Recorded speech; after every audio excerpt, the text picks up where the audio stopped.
65. 64, 65, whatever. Mexico was still fighting the French. And the U.S. had a bunch of arms left over from the war.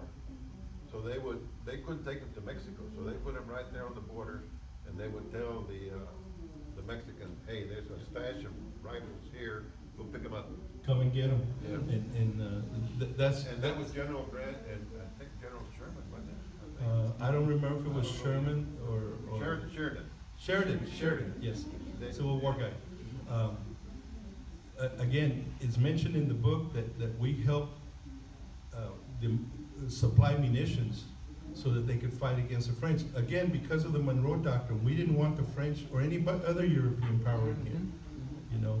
And imagine General Zaragoza if he had not had the firepower, the munitions, the rifles, and we had better rifles at the time than the French, and better gunpowder. And so that may have contributed to that decisive victory, which ultimately didn't win the war, but we celebrate every Cinco de Mayo with a margarita, which is kind of shameful, but that's the way it is. Yes, ma'am. But actually, the general, from what I hear, didn't have that much ammunition. A lot of his soldiers supposedly were peons and they had machetes. Yep. And that was one of the great weapons. But it rained, and that helped them.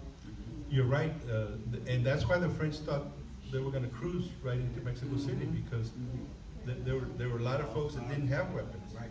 You know, you're absolutely They right. didn't realize they were dealing with guerrilla warfare.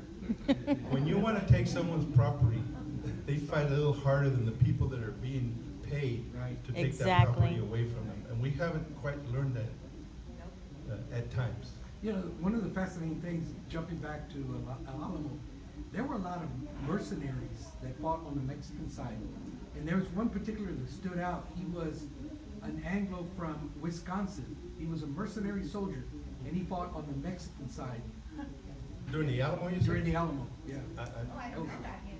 Yeah. What was his name? I'm trying to remember, but I it was don't something know. I that didn't know somebody that. had quoted to me that they had read that there were mercenaries, and they were from other countries, but this one particular man was Yeah. either from Wisconsin or Michigan, but he was a soldier of fortune. In other words, he fought for money. He didn't care. Yeah. He didn't have allegiance to anyone. If you believe some of the stories about Jim Bowie, he was ambivalent. Uh-huh. And because he was as Mexicano as he was Anglo, Uh-huh. at least in his heart. And so he was ambivalent about whether he was going to be on the Texas side or on the Mexican side. He owned a big ranch in Yes. Coahuila. Right. Yeah. Yes, ma'am, I'm sorry. Something that I find really sad is that a lot of people of our ethnicity, Mexican American or American of Mexican descent, whatever we want to call ourselves, they always say, well, why are you so interested in finding out, what's true? And these are people from the same ethnicity. And they'll say, we have it better in the United States now. If this was still Mexico, it would, yeah, and it makes me sad because, that's not a very nice thing to say. And I don't know what to say back to them. Well, I don't know how many of you watched Joe Arciniega yesterday in his representation of the mayor, the two-time mayor from San Antonio, and he was an expert negotiator and wheeler dealer. They literally took away everything from that family. And so that's the reason why we have to set the record straight. A fact is a fact, data is data, and it's not like we're gonna take the land back, we're not gonna give New York City back to the Native Americans that took the 26 beads, if that's a true story. But you do wanna set the record straight. And one of the things, you mentioned the gentleman from Wisconsin. When I was growing up, I never knew that there were Tejanos inside the Alamo. I thought it was Davy Crockett, William Travis, and Jim Bowie, and they were killing everybody. They were hiding. They were hiding. I think that's the reason why some people of our ethnicity think that being Mexican is it's Oh, bad, and I shameful. think it's because they hear about the cartels and how poor people are, and to them it's disadvantageous to be part of Mexico instead of honoring their culture. of knowing the truth about the culture and about our history. Unfortunately, I think you're right. There's some folks that they're not proud of who they are, and Yeah. they You try know, I to. had to look for my grandfather's academic level of reading and writing. And I asked my relatives that are remaining, and they said, I said, did he know how to read and write? And they said, I don't know. I only saw him in a horse. That's all they could say, that they had never seen him write. But we have letters where he wrote, and he received letters. He was obviously getting a better education where he came from than if he would have, than when he came to Texas, because Texas did not have an educational system of public education, while my grandfather had it in Mexico. Yeah. Mandatory public Yeah, education. compulsory education. Yeah. And free tuition if you make the grade to go to the University of Unam. Yes, ma'am, again? The other thing was that the Mexican government was in shambles as well, because it was a highly chaotic situation. It had just come out of the revolution. We had all different factions that were pieced together to be able to go into the War of Independence, but they came apart immediately after the War of Independence. You had all kinds of exterior factors that were involved in trying to maintain that chaotic situation, including the United States. Other governments as well, France was there as well. And I think, as a matter of fact, I That's a remember very good reading. point, that in Mexico City, there was a lot of division. Remember, the way that Maximilian got here, there was a group called Los Conservadores, that they actually went to to France, and told the royalty there, we need royalty in Mexico, and that's how he ended up coming here. They spoke with Napoleon. Huh? They spoke with Napoleon. Yeah. And I Napoleon forgot. said Maximiliano in Carlota. Yeah. So it was very divided. If you look at the Alamo, which is a little bit different than this book, Santana was fighting 3 or 4 wars when he was here. He was fighting the French, he was fighting the Conservadores, and he was fighting Tejanos. And also internally within his army. Had he been focused on one army, just the French, or just the Conservadores, or just the Texans, it might be different right now. But I don't know that, if things were different, I mean, what would happen, I mean, to get to your question, what would happen if all the Mexicanos that own ranches and that had land grants, if they still had them, to suppose that we would be worse off, I think is not accurate. First of all, we don't know that. And secondly, they were great stewards of the land. They didn't even need fences. They didn't need barbed wire, you know? They knew how to get water out of the ground. They knew how to plan for drought. They developed drought-resistant cattle, the so-called longhorn and other cattle breeds like that. So I don't know how anyone can surmise that if things were different, we would be any worse off. You know?